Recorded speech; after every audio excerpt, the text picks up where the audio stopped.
Bonjour à chacun. Fanny Amchin-Le Baillif, je suis la nouvelle directrice de la mission d'expertise de gestion de la Fédération nationale des OGEC. Nous vous accueillons nombreux en ce jour pour un webinaire qui est très attendu sur le nouveau plan comptable et nous remercions bien sûr chacun pour sa présence et son écoute. Dans les prochains jours, nous allons informer vos UROGEC et UDOGEC sur les modalités pour commander les livrets. Vous allez donc pouvoir en recevoir. Évidemment, étant présent en très grand nombre pour ce webinaire, un temps de questions-réponses où nous ne pourrions répondre à chacun ne serait pas propice. Ce que nous vous proposons donc, c'est d'enregistrer, de mettre vos questions dans la conversation. Nous allons enregistrer la conversation et avec cet enregistrement que nous vous enverrons, vous recevrez un document répondant à vos interrogations. Nous ajouterons aussi avec cet envoi le lien pour recevoir le livret dans sa version numérique. Je vous précise aussi que la Commission nationale d'expertise de gestion va transmettre aux éditeurs de logiciels les modifications nécessaires à apporter. J'invite donc chacun à couper son micro si ce n'est pas encore fait, pour faciliter bien sûr l'écoute. Et puis, sans plus attendre, je passe la parole à notre président d'expertise de la Commission d'expertise de gestion et administrateur de la FNOGEC, Jean-Christophe Carrel, qui est par ailleurs expert comptable et commissaire aux comptes, associé chez IT Conseil, et aussi à Simon Boquet, qui est membre de la commission d'expertise de gestion, lui-même expert comptable et commissaire aux comptes. Merci à tous les deux et bon webinaire. Bonjour à tous et à toutes. Effectivement, bienvenue dans cette séance d'une heure pour vous présenter les ajustements de cette dernière version du plan comptable associatif spécifique aux OGEC. Alors, il y a eu déjà une évolution majeure en 2020. Là, c'est les dernières retouches. Vous allez voir, on est sur des évolutions. On ne parlera pas de révolution, mais il nous paraissait important de vous les commenter ce midi, avec à la fois une partie comptable, mais la compta n'étant pas une fin en soi, on ira après en fin de partie de séminaire sur quelques ratios de gestion qu'on voulait raccrocher à cette orientation et qui figurent dans le nouveau guide, dans le nouveau plan comptable qui va vous être diffusé. Donc, une intervention en deux temps. Simon, je crois que c'est à toi de jouer maintenant sur la partie comptable et puis j'enchaînerai sur la deuxième partie du séminaire. Allez, c'est parti pour ma part. Donc, pourquoi un nouveau plan comptable? Bonjour à toutes et à tous d'abord, hein. Pourquoi ce nouveau plan comptable? Non pas qu'au niveau de la FNOGEC, on a envie de vous embêter et de rendre vos comptes incomparables tous les 2 ou 3 ans, mais tout simplement, c'est une question d'harmonisation d'abord au niveau européen. Donc, il y a des normes européennes, hein, de comptabilité et au niveau de la France, c'est l'autorité des normes comptables, l'ANC, qui émet des règlements de manière régulière pour se conformer aux normes européennes. Et là, il y a un double enjeu d'harmonisation et de simplification de lecture des comptes.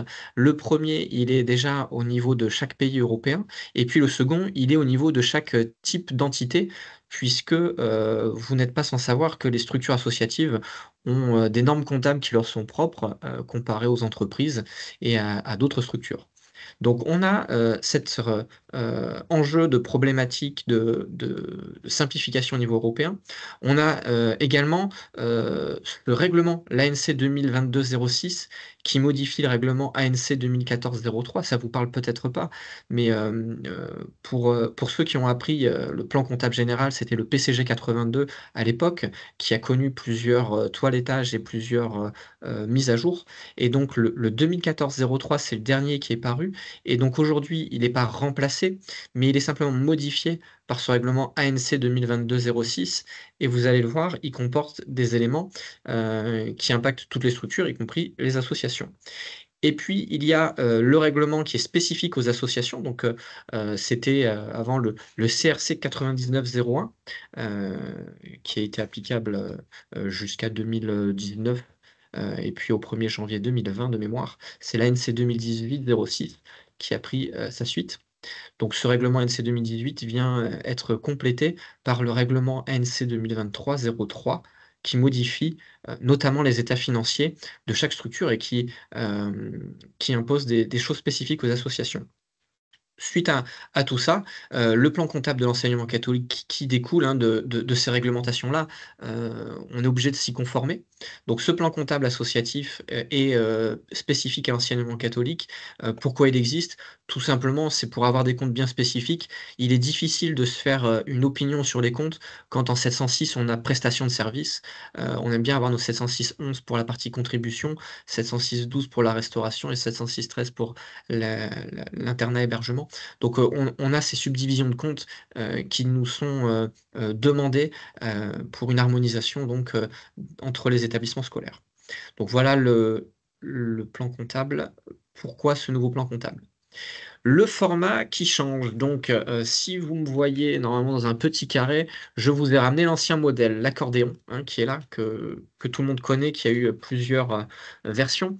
Et donc le nouveau format, il est ici. Vous voyez, c'est un format A5, hein, c'est une feuille A4 pliée en 2 et on a voulu y mettre plusieurs choses. Déjà, une introduction pour rappeler à qui s'impose ce plan comptable et en introduction, on a notamment rappelé quelles sont les obligations, des associations, et des établissements scolaires.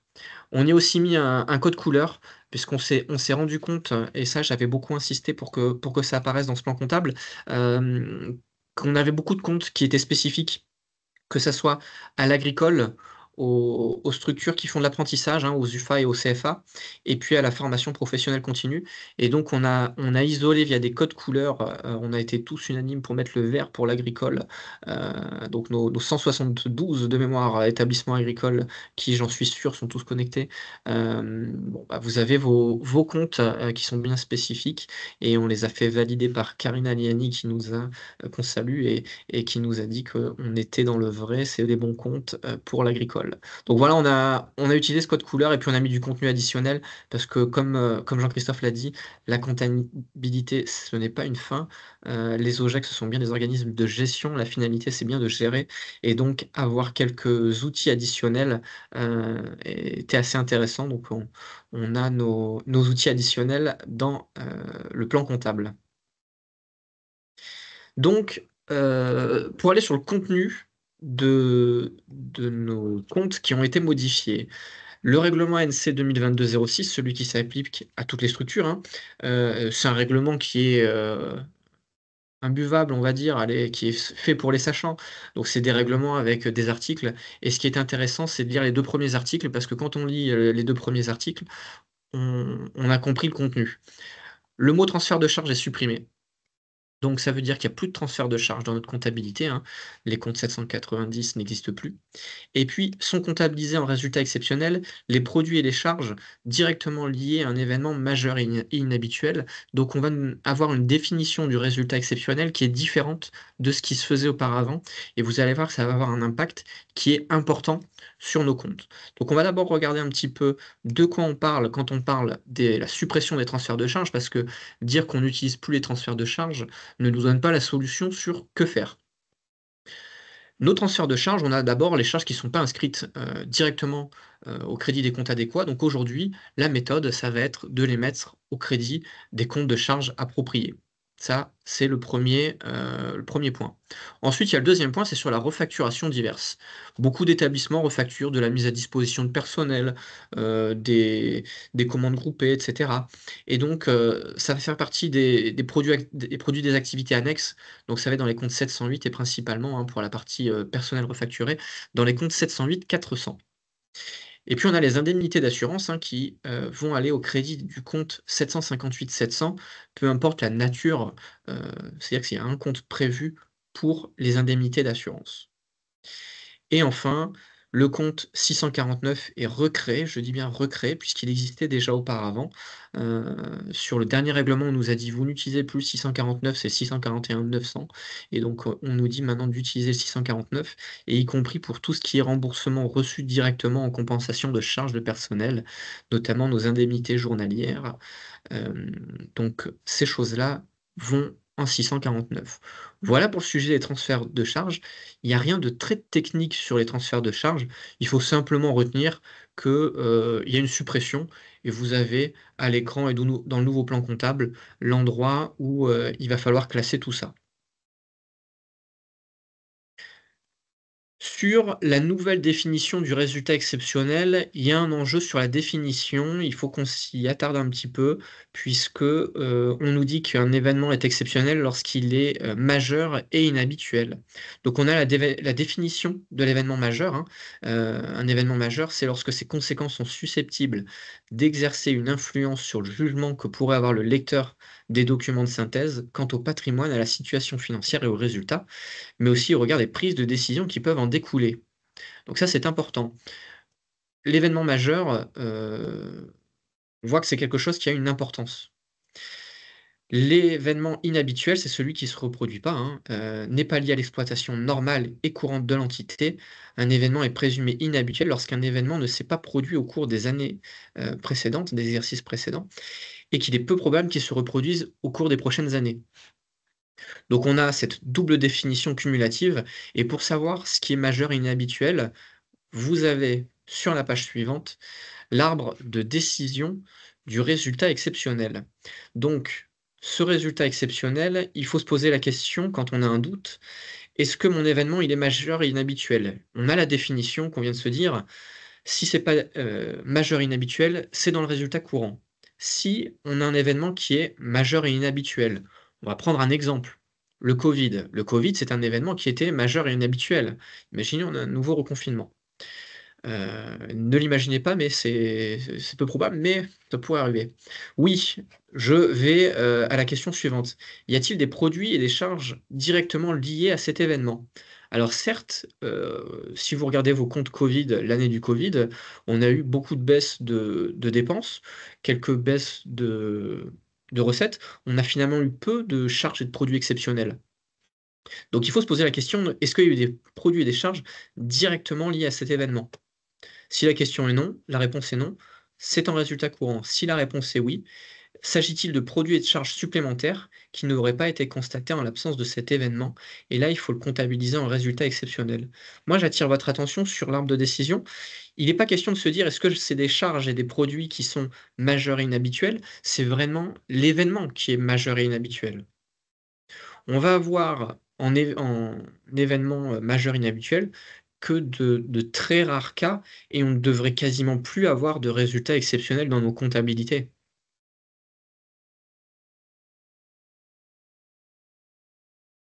Donc de manière un petit peu rapide, vous avez ici les charges exceptionnelles où on avait plusieurs catégories de charges exceptionnelles, hein, toutes ces charges-là, elles sont quasiment supprimées, hein, les comptes sont quasiment tous supprimés et reclassés dans des comptes qui existaient déjà auparavant, mais qui étaient dans le résultat courant, hein, dont les libéralités, on n'a rien inventé, ça va dans le 623-800. On va pas regarder le détail parce que c'est pas forcément très, très intéressant, mais en tout cas, on n'a pas inventé de compte, c'est juste reclassé dans le résultat courant, dans la charge par nature. Donc voilà pour le reclassement des charges exceptionnelles. Maintenant, on va regarder la suite, hein, des charges exceptionnelles avec, ça c'est quand même quelque chose qui est vraiment nouveau, hein, la valeur comptable des éléments d'actifs cédés. Alors c'est en 652. Bon, ça fera plaisir aux comptables de voir qu'il y a cette spécificité. Le produit qui va en face, qui était le 775, hein, on avait un effet un peu miroir avec le 775 et le 675. Le 757 est le compte de produit, c'est le 652 le compte de charge. Pourquoi? Parce que les contributions, volontaires versées sont déjà en 657, donc pour les associations, le 657 était déjà utilisé, donc on utilise le 652. Les produits maintenant avec le même principe, la suppression des comptes de produits et l'encaissement, hein, sur, les comptes de produits par nature, donc suppression de la plupart des comptes de produits exceptionnels. Sur, la suite de produits exceptionnels, un compte qui va avoir une importance, vraiment importante, hein, le 777, la quote-part de subvention qu'on amortit au résultat. Donc, je vous rappelle, hein, on avait une subvention d'investissement qui faisait 1 000 000, on nous demandait de l'amortir sur 10 ans. Pendant 10 ans, on passait 100 000 € dans le compte 777, ce qui nous augmentait notre résultat exceptionnel de 100 000 €. C'était une anomalie, de présenter les choses comme ça. Pourquoi c'était une anomalie? Parce que ça finançait quoi? Des immobilisations qui avaient des dotations aux amortissements qui passaient en exploitation. Donc on avait une charge d'exploitation qui était en IMO, un produit qui est en face de ça qui va en exceptionnel, et donc ça c'est corrigé. Ça va en 747, donc c'est un reclassement qui est fait en 747, hein, le compte est créé, et donc à partir des comptes ouverts le 1er septembre 2025, on a oublié, je crois, de vous le dire, que cette nomenclature comptable est applicable de manière obligatoire à partir du 1er septembre 2025, et donc il faudra le classer en 747. Donc attention à la lecture des comptes, euh, on aura forcément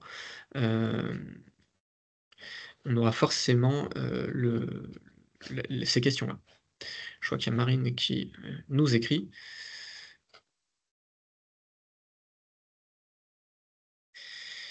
Les provisions de nature exceptionnelle. On est en période transitoire entre 2024-2025 et 2025-2026, et on pourrait avoir des provisions qu'on avait passées initialement en exceptionnel, et donc se pose la question de la reprise. Et donc la reprise, c'est la question suivante qu'il faut se poser. Elle est dotée en exceptionnel si on a un risque qui est couvert et qui correspondait à un événement majeur et inhabituel, et en exploitation par défaut. Ce qui veut dire qu'on avait peut-être passé une provision exceptionnelle en 2020 par exemple, et la reprise, si l'événement ne correspond plus à la définition d'une provision exceptionnelle, on l'aura en exploitation. Donc, pour résumer, on va avoir un résultat exceptionnel dans lequel il n'y aura plus que 4 comptes. Et sur ces 4 comptes, ce qu'il faut retenir, c'est qu'on a le 672 et le 772 qui sont des comptes à n'utiliser qu'en cours d'année. C'est-à-dire qu'à la clôture des comptes, on est censé solder ces comptes-là. C'est pas toujours réalisé. C'est vrai que pour une meilleure lecture des comptes, c'était parfois laissé en 672 et 772, mais c'était une erreur comptable. Il faut vraiment solder les comptes 672 et 772 à la clôture des comptes, ce qui veut dire que votre résultat exceptionnel n'est composé que du 678 et du 778, un produit de charge, un compte de produit. Les autres changements dans la nomenclature comptable, alors on avait 1202 comptes, il y en a moins, il y en a 1185, hein, vous voyez qu'on on a fait du législatif, on a fait de la modernisation et de la simplification, hein. On a fait 67 suppressions de comptes, mais on en a créé 50. Donc finalement, on n'a pas une grosse économie dans le nombre de comptes. Voilà, quelques changements mineurs qu'on vous signale. Les subventions d'équipement, il y a un changement de libellé, c'est subventions d'investissement octroyées. Et moi, j'attire votre attention sur un point qui est la date du fait générateur des subventions d'investissement. Il y a une nouvelle norme qui est applicable à partir de maintenant, qui est issue des travaux de la commission comptable de la compagnie des commissaires aux comptes. Une subvention d'investissement doit être comptabilisée non pas à sa date d'encaissement, non pas à sa date de signature, mais dorénavant, c'est au même rythme que les travaux ou l'investissement que ça finance. Ce qui veut dire que si on vous donne une subvention d'investissement d'1 million d'euros pour des travaux de 2 millions d'euros. La première année, donc ça fait 50%. La première année, vous avez réalisé 30% des travaux. Eh bien, en compta, vous devez avoir 30% de la subvention dans le compte 131. Donc ça, c'est nouveau. Ça fait partie de la méthode plus que du changement de compte. Les autres changements sur les provisions, on a 2 comptes comptables sur les provisions, le 151 et le 152. Avant, on avait le 153, 154, etc., jusqu'au 158. On n'a pas fait d'économie sur le nombre de comptes, puisqu'en fait, pour simplifier, les comptes 153 à 158, ils sont synthétisés dans le compte 152, donc c'est des subdivisions du compte 152, et on va retrouver là-dedans notamment les provisions pour les risques retraite, risques prud'homaux, etc. Donc tout ça va partir dans le 152. Les intérêts courus bancaires, on avait le compte 164, on a les comptes 164, 800, 1 et 2, enfin 1 puis 2 puis 3, selon nos emprunts à comptabiliser. C'était en 168,8. C'est vraiment un changement mineur qui vient juste faire un reclassement. Les autres changements, on a quelques suppressions et reclassements de comptes. Donc, on a 3 comptes liés à l'agricole uniquement. Donc, les biens vivants immobilisés, les animaux reproducteurs adultes et les jeunes en renouvellement, hein. Donc, on a des reclassements dans le compte de fonctionnement. Et puis, on a les chèques postaux, hein, le compte 514 qui était par anomalie en dehors des autres comptes bancaires. Maintenant, c'est un compte 512 comme les autres comptes bancaires.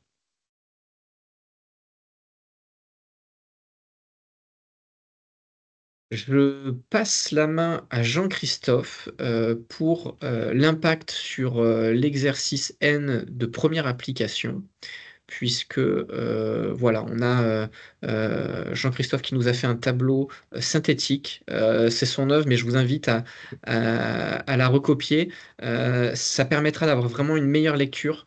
Et donc, Jean-Christophe, je te laisse présenter cette partie-là et la suite, et je garde la main pour passer les slides. Merci Simon. Oui, effectivement, quelques commentaires peut-être avant de rentrer dans les planches que vous avez sous les yeux. Le premier, en fait, pour le coin des spécialistes, pour la petite histoire, en fait, les changements qu'on a évoqués là, la disparition du transfert de charge, c'était une spécificité française. On aime bien faire des choses uniques, donc en fait, l'Europe nous fait rentrer dans le rang. La spécificité disparaît. Quant à la suppression quasiment en totalité du résultat exceptionnel, en fait, deux choses par rapport à ça. C'est en compta anglo-saxonne, c'est une notion qui n'existe pas. On parle de résultats opérationnels, de résultats courants, et à aucun moment le jargon exceptionnel n'est retenu. Donc on s'aligne sur nos amis européens. Et deux, il est vrai, on l'a tous connu. Qu'est-ce qui est exceptionnel, qu'est-ce qui ne l'était pas par le passé, notion assez subjective. Et donc, du coup, l'exceptionnel est réduit à sa portion congrue. Encore une fois, en exceptionnel, on n'a plus que des choses très, très spécifiques, hein. Les 672, 772 qu'on utilisera au cours d'année et qu'on videra dans les postes de charge ou de produits par nature. Ça, c'est le premier cas. Le deuxième cas, c'est les cas de correction d'erreur. J'ai vu qu'il y avait une petite question là-dessus. En fait, la correction d'erreur, elle passera en charge exceptionnelle. Alors, de quoi on parle quand on parle de correction d'erreur? C'est simplement si sur les bilans précédents, il y a eu un raté significatif, hein, ça peut arriver là. La compta n'est jamais une science exacte et on n'est pas à l'abri de rater quelque chose. Si du coup on doit prendre dans les comptes d'une année des bonnes nouvelles ou des mauvaises nouvelles, mais liées uniquement à des ratés de l'année d'avant, ça trouvera sa place là pour le coup en exceptionnel. Ça demeure. Et puis troisième et dernier cas, tu l'as évoqué Simon, c'est le cas des événements majeurs et inhabituels. C'est une notion avec laquelle il faut qu'on se familiarise. Mais effectivement, je te suis complètement, Simon. Les cas de figure qu'on va avoir dont les flux seront à passer dans ces points exceptionnels, bah, ça va être des éléments comme un nouveau Covid qu'on ne nous souhaite pas, des problématiques de catastrophes naturelles, des événements majeurs qui nous sont imposés de l'extérieur. Donc, autrement dit, on devrait les croiser que de façon très, très, très, très ponctuelle. Euh, alors effectivement, vous voyez, c'est des changements en fait dans la présentation. À aucun moment, il y a de modification de méthode de calcul, de solde.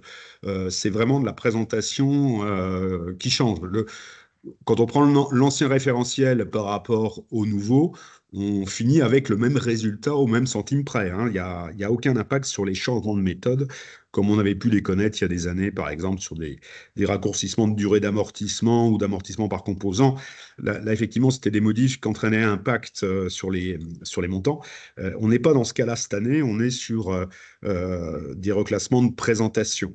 Alors, avec une bonne nouvelle, c'est que effectivement ces modifications qui sont obligatoires à compter des exercices ouverts en septembre 25 n'obligent pas en fait à présenter des comptes pro forma de l'année précédente. Vous savez, en compta comme ailleurs, quand on change de thermomètre, c'est ce qu'on a l'habitude de dire, bah, il faut retraiter les données du passé pour avoir 2 années comparables, en fait, finalement. Euh, Quand on a eu à connaître la réforme de 2020, là, pour le coup, il y avait des modifications plus lourdes et le législateur avait imposé de créer des comptes N-1 pro forma. Donc, si on s'en rappelle bien, ces années-là, on avait des comptes de résultats et des bilans avec 3 colonnes. La colonne de l'année avec la nouvelle réglementation, et au titre de l'année précédente, de l'exercice précédent, on avait 2 colonnes. La colonne ancien et nouveau référentiel, à des fins évidentes de comparabilité. Cette année, pour ce changement de plan de compte, donc 1er septembre 25, mais charge à ceux qui le souhaitent de l'anticiper, hein, c'est absolument une possibilité qui est complètement ouverte.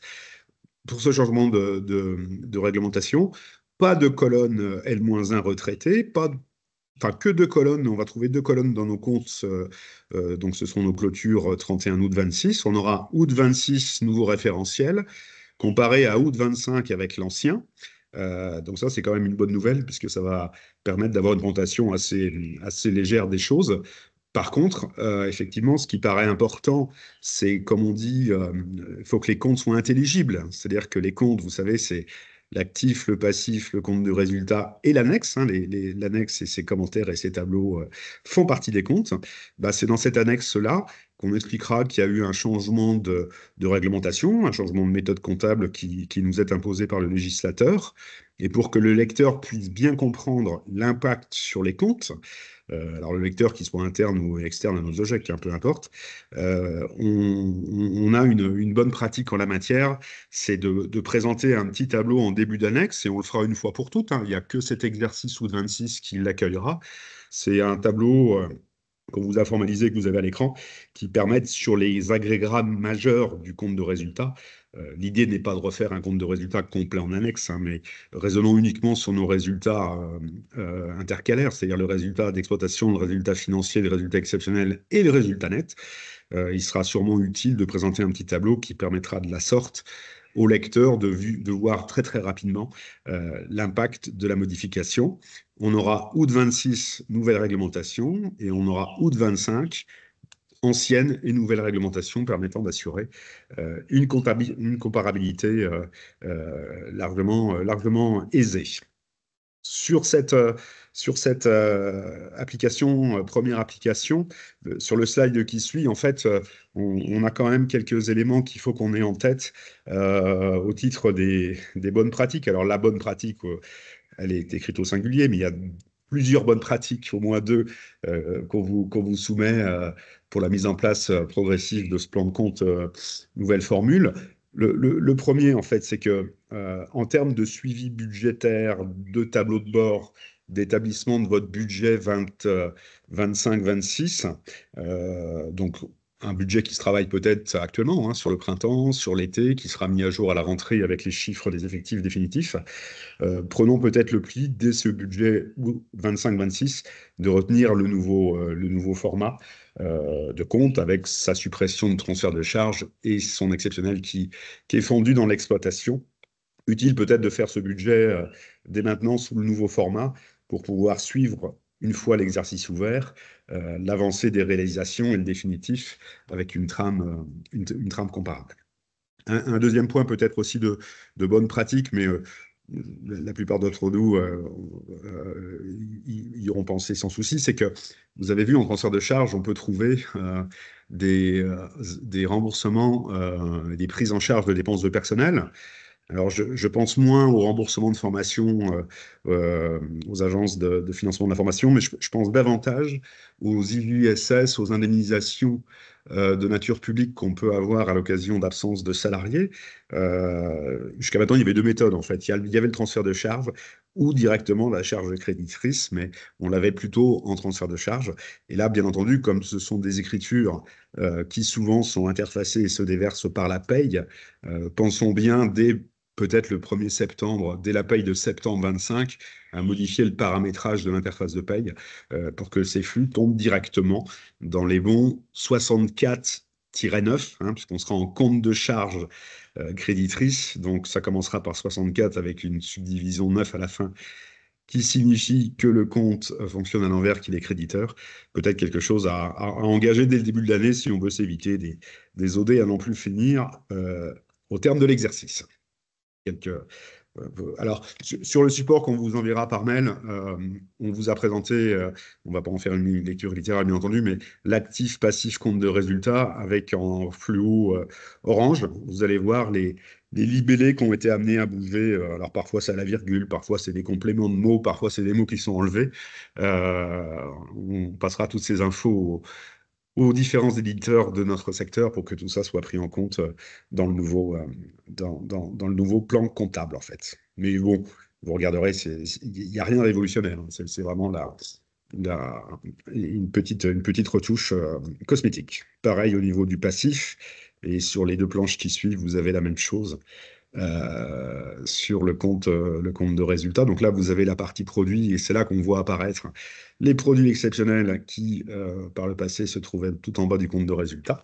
On voit les transferts de charges qui brillent par leur absence, hein, ce qui est logique, puisque les choses auront disparu sur le prochain jet.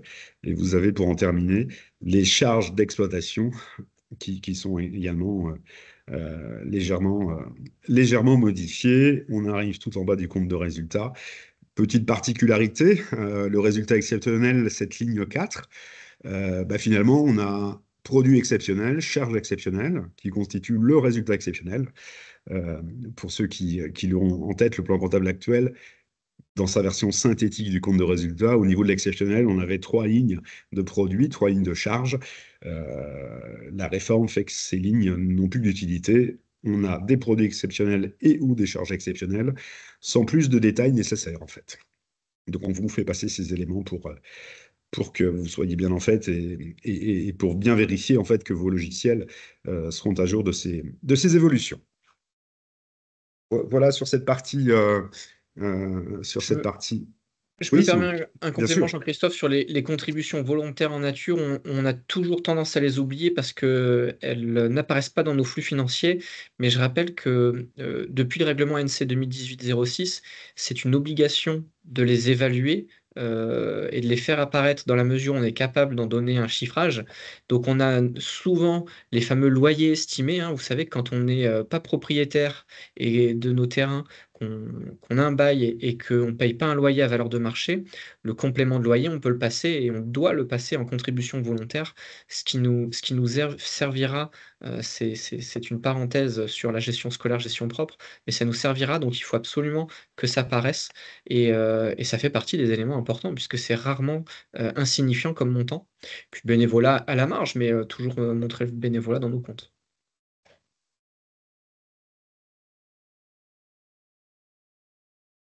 Alors, on a aussi une modification, non pas de contenu, mais de contenance sur l'annexe, en fait. L'annexe, vous savez, ce sont ces tableaux, ces commentaires qui sont d'une part obligatoires et deux, qui viennent utilement compléter la lecture des comptes avec notamment, vous savez, il y a des tableaux de flux, il y a des engagements hors bilan, il y a depuis 2020 un paragraphe introductif qui présente l'activité et les principales données du modèle économique de chacun de nos OGEC. Donc, on a cette annexe qui fait partie des comptes.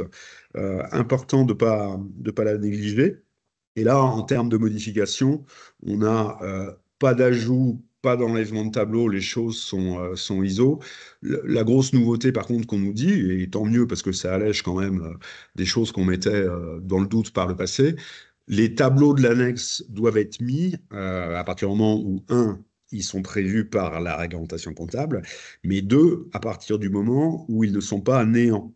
C'est-à-dire que si vous avez des tableaux qui sont rendus obligatoires par le règlement, où on vous dit par exemple, dans le règlement, il nous faut mettre les tableaux détaillés des redevances de crédit bail si vous en avez, on avait tendance en fait à mettre le tableau, même si au bout du bout, l'OGEC n'était pas concerné et n'avait aucun montant à mentionner, puisque n'étant pas tenu par des contrats de crédit beau. Donc en fait, l'évolution de ce règlement comptable, pardon, c'est d'afficher haut et fort que seuls les tableaux pour lesquels on a des données significatives à renseigner au niveau de l'OGEC seront à produire. Donc, sous-entendu, on n'aura plus des annexes littérales avec des tableaux qui ne seraient pas renseignés à juste titre, en fait. Donc, on a un allègement théoriquement de la volumétrie des annexes. Et on a aussi un petit point qui nous est rappelé. Parce qu'il y avait eu quelques atermoiements du législateur là-dessus, sur la notion d'annexe, en fait, elle est obligatoire dès qu'on produit des comptes en compta d'engagement. Donc, il n'y a pas de dispense d'annexe, premier point, il n'y a plus de dispense d'annexe. Deuxième point, il y a une annexe à produire dès qu'on produit des comptes actifs-passifs, comptes de résultats en compte d'engagement, avec une petite distinction. Il y a une notion d'annexe simplifiée par rapport à une notion d'annexe de base. Et c'est là où les seuils ont un petit peu bougé. L'annexe simplifiée trouvera à s'appliquer pour les OGEC qui ne dépasse pas 2 des 3 seuils suivants. Donc, vous savez, on est souvent sous forme de seuil dans la législation financière. Donc, les 2 des 3 seuils, c'est 8 millions de total produit, 4 millions de total bilan et ou 50 salariés ETP. Donc, dès qu'on aura dépassé 2 des 3, on sera en annexe de base. Alors, l'annexe de base par rapport à l'annexe simplifiée, c'est relativement simple. C'est que dans l'annexe de base, on a à rajouter quelques éléments d'information, notamment qui concernent les parties liées et notamment des éléments qui touchent la présentation différenciée de l'ETP. Donc, c'est que quelques informations, 2 ou 3, on vous les mettra dans le support, qu'on a bien à mettre en annexe de base et non plus en annexe simplifiée.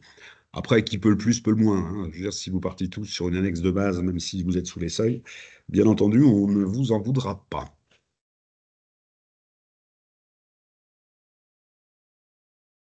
Alors effectivement, vous avez vu, on n'est pas sur une révolution comptable, on est sur une évolution avec finalement au bout du bout dans nos OGEC, cela doit se traduire par en fait un résultat net. Ancienne méthode, nouvelle méthode, ce sera le même, au centime près, il n'y a pas de raison que ça bouge. Par contre, on aura plus de flux en exploitation et beaucoup moins en exceptionnel. Et par construction, en fait, dans nos établissements, on aura enfin, selon les OGEC, mais on aura probablement une amélioration du résultat d'exploitation, puisque en fait, le produit récurrent dans la mesure où on le trouve relativement fréquemment dans les collèges et dans les lycées et dans le SUP, le produit récurrent que constituent les reprises de subventions en résultat, donc c'est du produit comptable calculé, le compte 777, il ne peut être que positif. Ce produit-là est ramené en résultat d'exploitation qui s'en trouvera rehaussé avec une logique certaine. On a ce produit qui était qualifié d'exceptionnel qui remonte en exploitation. Donc, ça va majorer votre résultat d'exploitation. N'oublions pas qu'en résultat d'exploitation est déjà logé, avant la réforme comme après, la dotation aux amortissements d'exploitation que cette subvention est venue financer en tout ou partie, en fait. Donc, ces reprises de sub, enfin, on n'est pas là pour faire de l'histoire de la compta, mais ces reprises de subventions étaient qualifiées d'exceptionnelles, en fait, dans la mesure où on n'avait pas non plus de certitude de la reconduction récurrente à chaque investissement de ces subs. Ça se comprenait dans l'esprit. Désormais, les choses sont claires, c'est de l'exploitation. Donc, attendons-nous à des meilleurs résultats d'exploitation en termes de présentation sur le nouveau règlement qui s'appliquera l'année prochaine de façon obligatoire. On voulait en profiter avec la commission gestion, effectivement, à l'occasion de ce règlement comptable un petit peu rénové. On voulait en profiter et ça a été glissé justement dans le format. Alors, le format accordéon a été heureusement ou malheureusement abandonné. Bon, les allées passent, on est passé sur quelque chose d'autre, mais on y a rajouté les ratios qui nous paraissent fondamentaux dans la gestion de nos OGEC. Alors, effectivement, la compta, on est sur de la discussion sémantique, c'est de la compta, c'est du droit comptable, ce sont des choses qui sont parfois peu parlantes pour un chef d'établissement, voire pour un conseil d'administration, voire pour un bureau. Le trésorier s'y retrouve en général. Pour le reste, ça reste un langage parfois extrêmement hermétique, d'où l'intérêt, me semble-t-il, de compléter la présentation des comptes. Alors, quand on en est au budget, quand on en est à la présentation des comptes en conseil ou en assemblée, il me paraît important d'essayer de compléter les comptes dans leur présentation sèche par quelques ratios de gestion. Et sans surprise, on vous représente les ratios de gestion qui nous paraissent, nous, fondamentaux pour lire de la bonne santé de nos établissements. Alors, on les représente dans le guide, on va les balayer rapidement, je suis convaincu que vous les connaissez tous, avec quand même un petit préambule. Comment lire de la santé financière, de l'assise financière d'un OGEC? Effectivement, il y a des ratios usuels qu'on va vous partager ou vous repartager. Ce qui nous paraît fondamental à Simon, à Fanny et aux autres membres de la commission, effectivement, c'est que ce sont des ratios qui en eux seuls ne peuvent pas décrire la totalité de la vérité financière de nos institutions pour deux raisons qu'on aura bien compris. C'est que finalement, on peut avoir de très très bons ratios avec une bonne CAF, avec un résultat équilibré, avec de la trésorerie. On a l'impression qu'on est bien si on s'arrête à une lecture sèche de ces ratios. mais peut-être que l'état de notre immobilier, qu'on en soit propriétaire, locataire, peut-être que l'état de notre immobilier nécessiterait une mise de fonds extrêmement conséquente qu'on n'a pas dans les caisses, en fait. Et comme dans le secteur, effectivement, de l'enseignement privé, bah, les investissements, qui dit investissement, dit pas forcément, évidemment, ouverture de classe. Ce sont des investissements qui sont rendus obligatoires pour continuer d'être attractifs et d'accueillir des élèves. Et c'est la raison pour laquelle, si vous voulez, il y a les ratios, il faut les calculer, hein, c'est quelque chose d'important. Mais je pense que ces ratios-là doivent être impérativement complétés d'un espèce de diagnostic sur l'état de l'immobilier, peut-être à 5 ou 7 ans. Vous connaissez le terme, c'est ce qu'on appelle un PPI, pour pouvoir se dire, certes, les ratios sont bons, et oui, ils sont à l'échelle des investissements que je suis tenu de faire pour préserver la pérennité et les générations futures, ou alors mes ratios sont bons, mais à l'échelle de ce que je dois réaliser comme investissement, bah, finalement, ce sont des ratios qui sont quand même assez modérés, voire relativement bas, d'où l'intérêt d'avoir un PPI pour lire les deux, en fait. Donc c'est cette petite alerte qu'on se permettait de vous donner. Euh, ce discours peut-être qu'on partage en commission de gestion, sachez que nos partenaires bancaires institutionnels qu'on rencontre très souvent dans le secteur des OGEC ont effectivement, évidemment, la même lecture des choses. Jusqu'à maintenant, on devait, pour instruire un dossier de prêt, effectivement, on devait passer les comptes, on devait passer le budget de l'année en cours. De plus en plus, les banques demandent maintenant un PPI et on a une troisième donnée qui interfère et qui est de plus en plus demandée. Et ça, c'est lié effectivement aux évolutions démographiques de baisse de natalité majeure dans notre pays. On a de plus en plus maintenant des demandes de la part des établissements financiers que de leur présenter un prévisionnel à 5 ou 7 ans avec des scénarios réalistes d'évolution d'effectifs. Je me permets cette digression, on est loin du règlement comptable, mais n'oublions pas que ces comptes pourraient être lus, relus, reconnus et interprétés. Moi, je sais pas comment on peut faire si on n'a pas à côté ce PPI qui nous donne l'investissement idéal à réaliser. Après, il y a la façon de le financer, hein, c'est autre chose. Mais j'ai du mal à voir comment on peut interpréter les comptes si on n'a pas à côté dans le dossier un PPI plus ou moins élaboré d'une part, et deux, un, un prévisionnel 5-7 ans notamment du fait des inquiétudes face aux évolutions démographiques. Alors bien entendu, d'un territoire à l'autre, les choses peuvent être complètement différentes, mais on vous encourage peut-être à essayer d'aller sur ces trois sujets de façon concomitante. Sur ces ratios en fait qui existent depuis des années, Simon va nous les projeter. Maintenant, on a plusieurs ratios importants. Alors, l'idée, c'est pas de faire d'en avoir trop. Si on a trop de ratios, de toute façon, on les regarde plus. Et si on a trop, c'est qu'on les a mal choisis. Moi, je pense que s'il y a trois ratios à retenir et à calculer, le premier, c'est la capacité d'autofinancement, la CAF. Donc la CAF, en fait, on vous a remis, et vous le trouverez dans le petit guide du plan comptable actualisé, vous trouverez le mode de calcul, la capacité d'autofinancement, en fait. Alors parfois, on l'appelle marge brute d'autofinancement, c'est plus un langage d'entreprise, mais ça, on parle de la même chose. La CAF, c'est important. La CAF, si vous voulez, c'est les recettes qu'on encaisse moins les dépenses qu'on décaisse au terme de l'exercice. C'est-à-dire que c'est un calcul annuel où on se dit finalement, au bout de mon année, au bout du bout, entre tout ce que j'ai encaissé des familles et des pouvoirs publics, moins tout ce que j'ai payé à mes salariés, à mes fournisseurs d'exploitation, ben, est-ce qu'il reste un petit peu d'argent? Est-ce que c'est positif? Est-ce que c'est négatif? C'est ce qu'on appelle la CAF.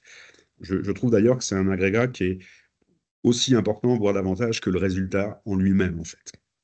Cette CAF dont vous voyez le calcul, elle est importante à mesurer, en fait. Elle a trois objectifs principaux.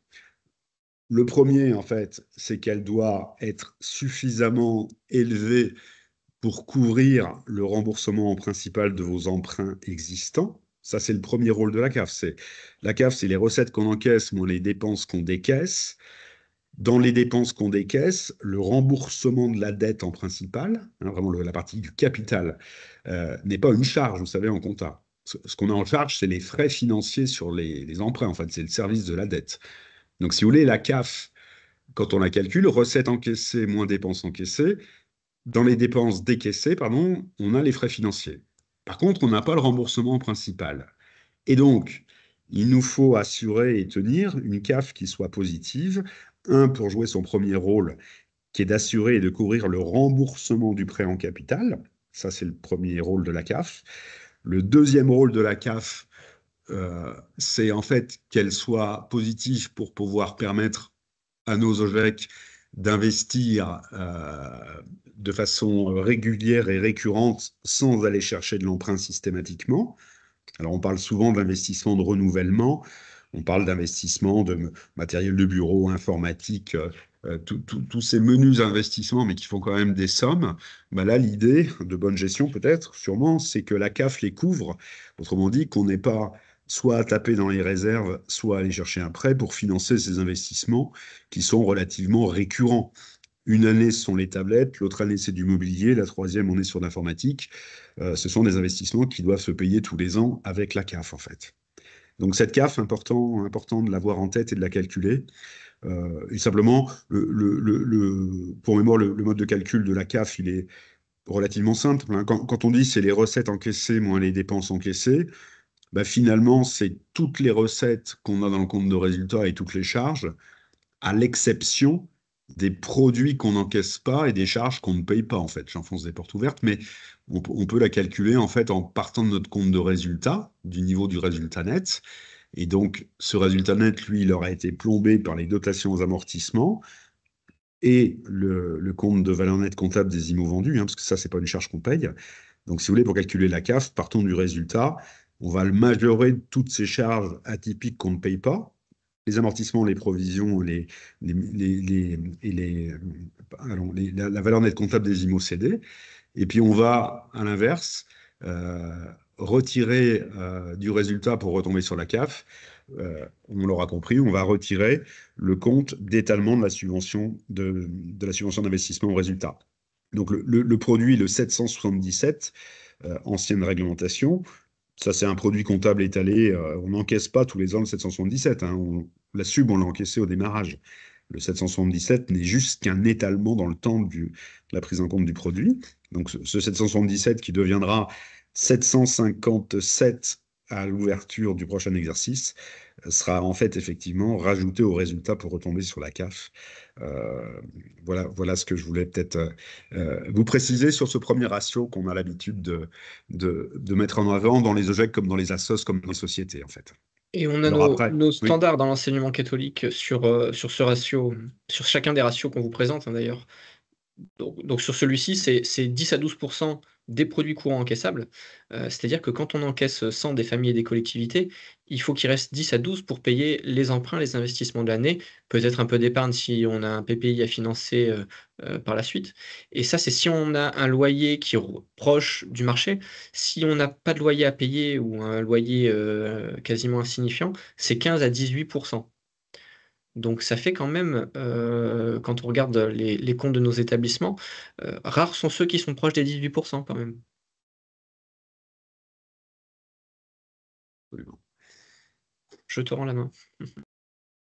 Le second ratio qu'on a l'habitude de pratiquer au sein des établissements comme au sein d'autres entités économiques, en fait, on vise la notion de fonds de roulement. Alors, le fonds de roulement, c'est un jargon, une sémantique un petit peu technique. Loin de nous l'idée de s'abriter derrière ce terme barbare sans y revenir sur le fond. Non, le fonds de roulement, simplement, c'est ce qui... Alors, dans son calcul, dans son mode de détermination, on le calcule tous les ans. Alors finalement, en fait, la définition financière, c'est le fonds de roulement, c'est les ressources stables moins les emplois stables. Alors, une fois qu'on a dit ça, ce à quoi ça correspond, en fait, les ressources stables, ce sont les ressources financières, soit que le GEC a générées par elle-même, soit que les ressources financières qui lui ont été données, je pense là aux subventions d'investissement, soit les ressources financières qui lui ont été prêtées. Elles sont durables. On pense là aux prêts à long terme, en fait. Et donc, le calcul du fonds de roulement, on va prendre la totalité de ces ressources stables, qui, bien entendu, bougent un petit peu d'une année sur l'autre. Donc, on a les ressources stables, desquelles on va enlever les emplois stables. Alors, pourquoi on enlève les emplois stables? On les enlève pour une raison simple. Les emplois stables, si vous voulez, c'est essentiellement les investissements, sont les IMO, en fait, sont les actifs. Donc le fonds de roulement, c'est ressources stables moins emplois stables.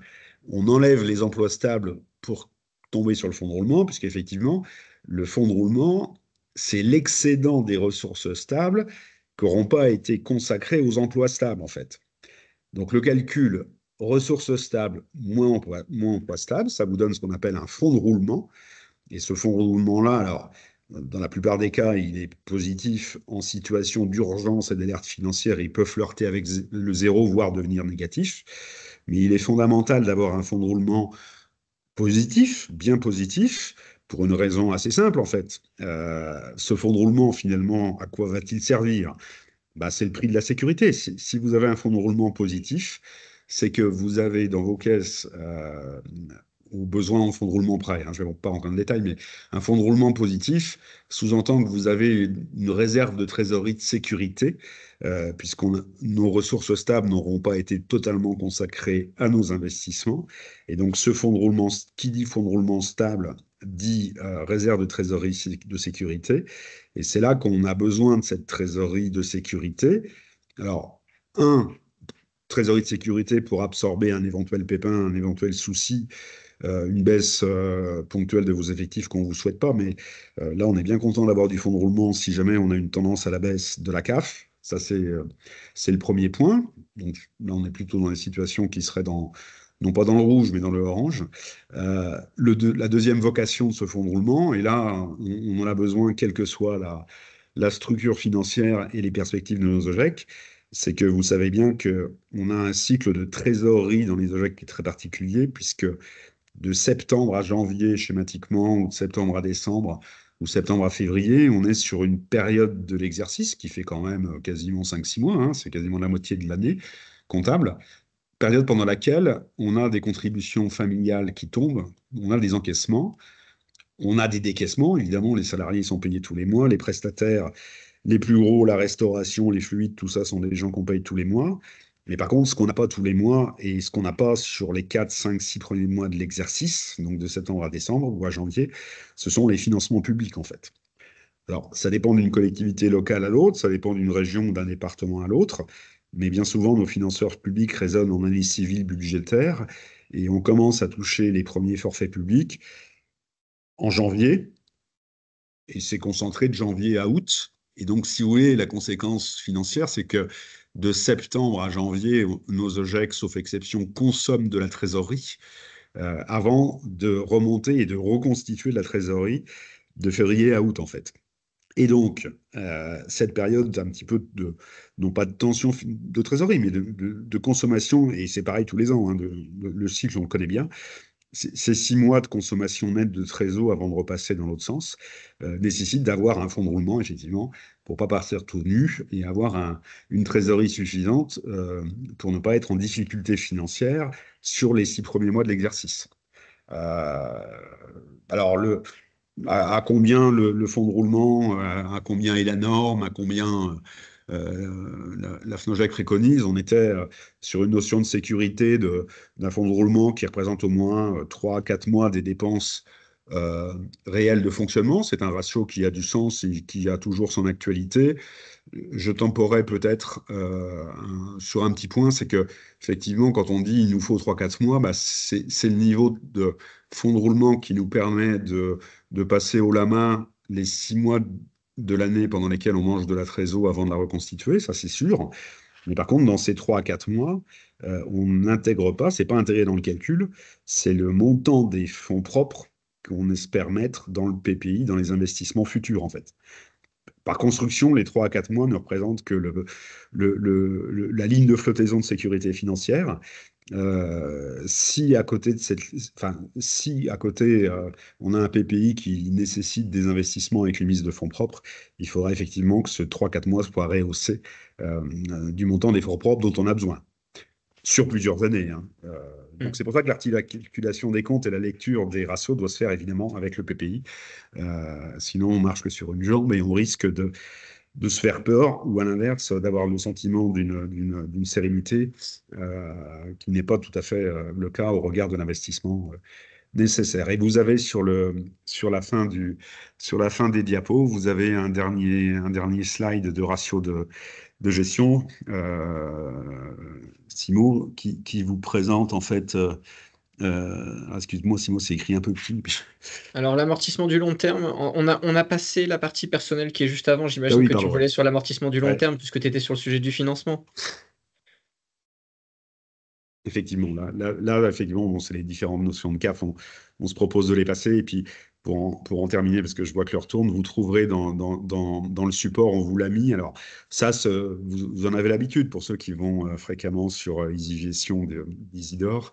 Vous avez peut-être s'il y avait 5 ratios à retenir, encore une fois, 5 ratios à retenir, mais avec sous le coude ou sous la manche un PPI d'investissement et un prévisionnel à 5 à 7 ans, je pense que ces ratios-là seraient nécessaires d'être calculés et revisités à chaque fois. Alors, on a des ratios qui sont liés à l'assise financière, à la structure financière. Il y en a deux, c'est le fonds de roulement d'une part et c'est l'amortissement long terme, les emprunts restants dus d'autre part, ça c'est le capital restant dû, la dette. Là, ce sont des ratios qui visent à mesurer la surface et la structure financière, sa solidité. Et puis après, vous avez en fait trois ratios autres qui sont des ratios annuels liés au compte de résultat. Le coût net de personnel, combien mes frais de personnel représentent en pourcentage des produits. Alors effectivement, il y aura un petit hiatus parce que avec la réforme, on a bien compris, les transferts de charges, remboursement de frais sur personnel, bah, ça va diminuer la ligne de frais de personnel puisqu'on aura un 64-9. Donc on va avoir des frais de personnel qui vont légèrement diminuer. Donc l'année du changement du régime comptable, quand vous allez faire le ratio frais de personnel sur total produit, vous allez avoir un ratio qui était peut-être de 46%, vous allez peut-être passer à 44%. Alors, simplement, ça, c'est une baisse de ratio qui va être mécanique liée à l'intégration du transfert de charge. Mais effectivement, ce ratio, il faut bien l'avoir en tête, il est important. Quand on parle de coût de personnel retraité, vous savez, c'est qu'on prend la masse salariale de nos salariés au GEC, auquel on va rajouter quand on externalise la prestation, c'est les frais de personnel qui peuvent se trouver dans ce que nous facture le prestataire de restauration collective et de ménage. Donc ce ratio-là, par contre, il est toujours extrêmement important à mesurer. C'est la plus grosse dépense de nos comptes de résultats, donc elle est bien à suivre. Et dans les ratios, dans l'araignée qu'on vous présentait, on avait aussi un dernier point très rapide. Alors la CAF en produit encaissable, effectivement, ratio important. On parle de 10-15% de fourchettes. Fourchettes, certes, mais à corroborer avec un PPI local à côté. Et puis le dernier point, le coût des locaux et des équipements. Là, vous savez, c'est ce ratio qu'on attend de façon sereine autour de 20%. Là, ça représente, si vous voulez, 20% des produits. C'est le coût des locaux immobiliers, en fait, qu'on appelle ça loyer, qu'on appelle ça amortissement. Tout ce qui est lié au coût des locaux occupés par nos élèves et nos équipes. L'idée, c'est qu'en fait, on atteigne à peu près 20% des produits. C'est une présomption de bonne gestion et d'un effort à l'immobilier qui paraît satisfaisant. À corroborer quand même avec un PPI interne, on risque d'être un peu lourd. Ratio qu'il faut lire avec ce document annexe, en fait. Voilà, cette petite araignée, vous la connaissez. Alors, elle est présentée de façon... le bleu, en fait, c'est la cible. C'est effectivement l'idéal, c'est l'objectif. Enfin, là, je vous présente ce que présente Isidore. Hein. Donc, plus on est près du bleu, mieux on est. Le rouge, c'est les données de l'établissement étudié. Plus on se rapproche du centre, plus on s'écarte de la cible. Donc, effectivement, le mieux, c'est d'avoir un rouge qui couvre le bleu. En tout cas, c'est des choses qu'il faut suivre. Et je trouve qu'un rapport financier ou une présentation de compte qui ferait l'impasse sur ces ratios-là ne serait pas insincère. Hein. On ne va pas utiliser des gros mots, mais serait quand même relativement incomplète à l'intention de vos équipes, de vos chefs d'établissement, de vos conseils d'administration et de vos assemblées. Simon, je crois qu'on arrive. Si, un petit point qu'on vous a rajouté aussi, effectivement. Il nous reste 2 diapos, ouais. 2 diapos. Bon. L'amortissement et le Un très négatif. rapide, en fait, on a profité de ce nouveau plan comptable pour vous remettre noir sur blanc ou rose sur blanc, c'est les durées d'amortissement et les fourchettes préconisées par la FNO sur les amortissements des différentes IMO que vous pouvez trouver dans vos fichiers. dans la mesure où en fait la précédente grille datait de 2007, hein, ça nous rajeunit pas bien, mais on a voulu le remettre en avant parce qu'entre-temps il y a eu quelques réformes, il y a des composants qui sont passés par là, donc vous trouverez effectivement ces fourchettes qui sont bien préconisées. C'était l'occasion de vous les remettre sur papier. Et puis le dernier point, c'est un point important et effectivement, on est dans une campagne actuellement aux quatre coins du territoire de contrôle des GFIP. Alors c'est pas l'objet aujourd'hui, mais effectivement, on vous remet aussi l'arbre analytique, compta analytique préconisé par la FNO sur la tenue de vos dossiers comptables.